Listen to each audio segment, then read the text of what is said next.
Congratulations kay Reggie sa naging tanong niya kay Chief Justice Sereno. In-acknowledge pa ni In-acknowledge pa ni Chief Justice Sereno. Alam mo kasi kung isa sa mga ano talaga ng tayo nagpa-practice tayo, 'di ba? Isa talaga sa mga yung mga may isip mo pag nasa korte ka, sasabihin mo majesty of the law. Pagdating mo sa korte, ang pangit-pangit ng mga courtrooms natin, ang sikip-sikip, ang luma-luma. So isipin mo dun sa mga tao na 'yon, bakit hindi sila binibigyan ng government ng budget? So, yun yung feeling ko na parang nung mga natanong kasi puro about sa salin, puro mga controversial na issue. Pero isipin mo, parang kailangan mong isipin rin na saan kinukuha ng judiciary rin yung budget? Meron bang support from the other branches of government? Kasi sinasabi, di ba, ni Presidente, i-clip daw yung powers ng judiciary kasi malakas. Pero ang tanong, ma'am, malakas ba talaga ang judiciary?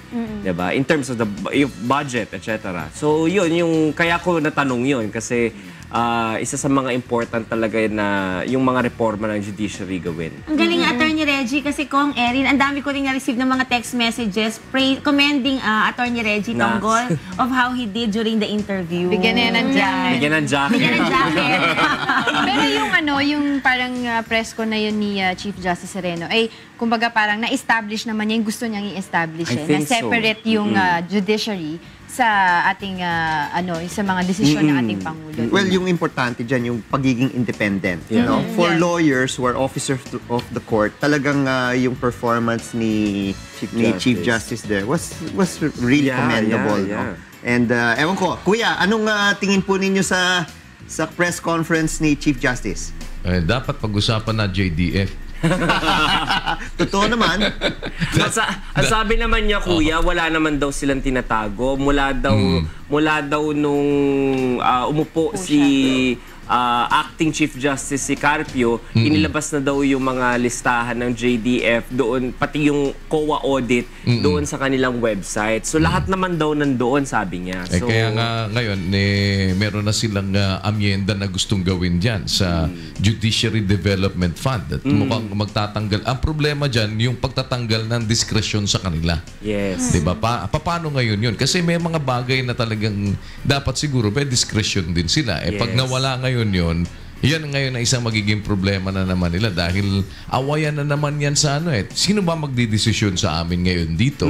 Dahil parang ang mangyayari, ewan kung mawawala na sila ng independence na naman, di ba? Kuya, important yung JDF kung isipin mo, no? Kasi kunwari ipitin yung budget nila sa Kongreso, which is ngayon nag-propose sila ng 32 billion na budget.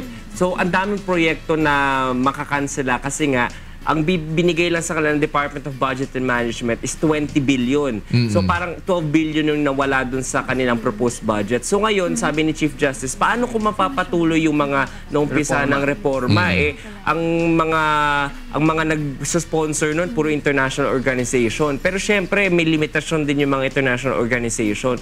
So isipin mo, Kuya, tanggalin mo pa yung isang budget allocation na yun, yung JDF, na wala na ilalagay mo sa Kongreso yung discretion na para dun sila mag-defend ng budget nila, etc. So isipin mo parang it would be extra hard for the Supreme Court, for the judiciary to exercise all the reforms na kailangan niyang gawin. Kasi nga, kailangan niya magmakaawa mula sa Kongreso. Pero mukhang hindi yata kung Erin mapipigil na itong gustong gawin ng Congress, di ba? Well, ang sabi naman ni Congressman Junjun Tupas tungkol dito, hindi naman sa tinatanggalan namin ng discretion ang Korte Suprema, no, or ang Chief Justice for that matter dahil siya yung nag-administer ng JDF.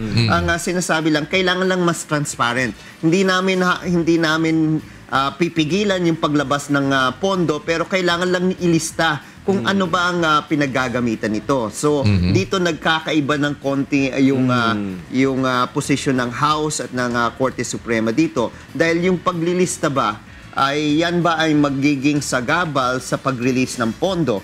Pero separate account naman ito. Hindi naman ito ihahalo sa National Treasury. So dito nagkakaroon ng konting pagkakaiba ng posisyon.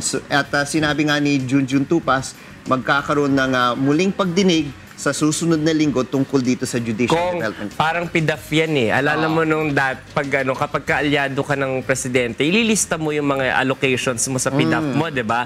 Pero i-release ba ng DBM yung SARO kapag hindi ka kaibigan na administrasyon, di ba? So Well, parang baka mahirapan dun sa So SARO. parang mangyayari ba dyan na Attorney Reg at Kong Erin, parang sinasabi mo, pagka naglista ako, nilagay ko kung saan ko gagastusin ito, parang dun magkakaipitan. At dun sa release, teka muna, hindi ko muna basta i-release yan dahil yan naman para dyan sa ganito, pwede maghintay.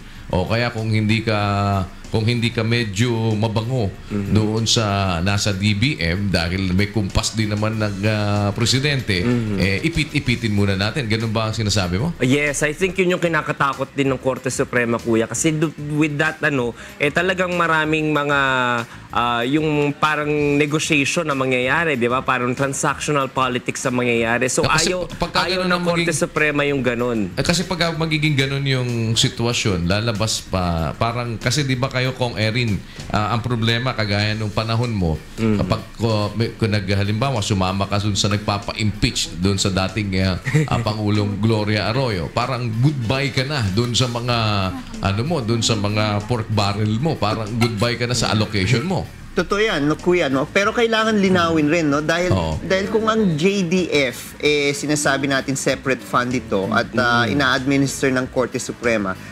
hindi pa maliwanag kung ang magiging posisyon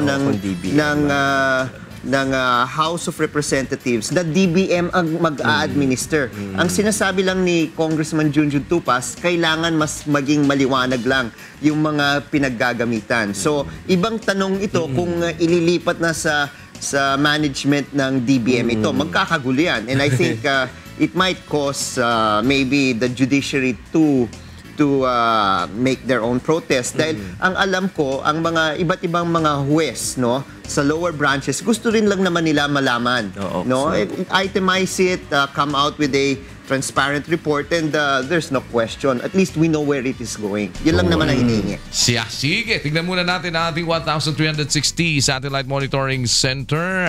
Kong Erin, take it away.